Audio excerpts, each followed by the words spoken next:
नमस्कार, मी शिवानी इगतपुरे. आपण पाहताय सातारा न्यूज. पाहूयात आत्ताची महत्त्वाची घडामोड. थंड हवेचे पर्यटन स्थळ म्हणून ओळखल्या जाणाऱ्या महाबळेश्वरमध्ये थंडीचा कडाका चांगलाच वाढला असून मंगळवारी पहाटे वेण्णा लेक आणि लिंगमाळा परिसरात गवत, झाडांच्या पानांवर आणि वाहनांच्या टपांवर दवबिंदू गोठून हिमकणांची चादर पसरल्याचे दृश्य पाहायला मिळाले. किमान तापमान गेल्या काही दिवसापासून 8 ते 11 अंश सेल्सिअसपर्यंत खाली आले असून संध्याकाळनंतर पारा आणखी घसरतो आहे. त्यामुळे शहरात आणि परिसरात तीव्र गारवा जाणवत आहे. स्थानिकांसह पर्यटक शेकोटीचा आधार घेत थंडीवर मात करण्याचा प्रयत्न करत आहेत. हंगामातील पहिल्यांदाच हिमकण दिसल्याने पर्यटकांमध्ये उत्साहाचे वातावरण असून वेण्णा लेक परिसरात गर्दी वाढताना दिसत आहे.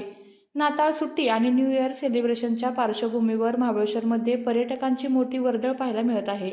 हवामानाचा कडाका असाच कायम राहिला तर पुढील काही दिवसात हिमकणांचा प्रभाव आणखी वाढण्याची शक्यता हवामान विभागाने वर्तवली आहे.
आपल्या तालुक्यातील जिल्ह्यातील बातम्या सर्वप्रथम पाहण्यासाठी आजच सातारा न्यूजला YouTube चॅनलवर सबस्क्राईब करा, लाईक करा, शेअर करा आणि बेल आयकॉन प्रेस करायला विसरू नका.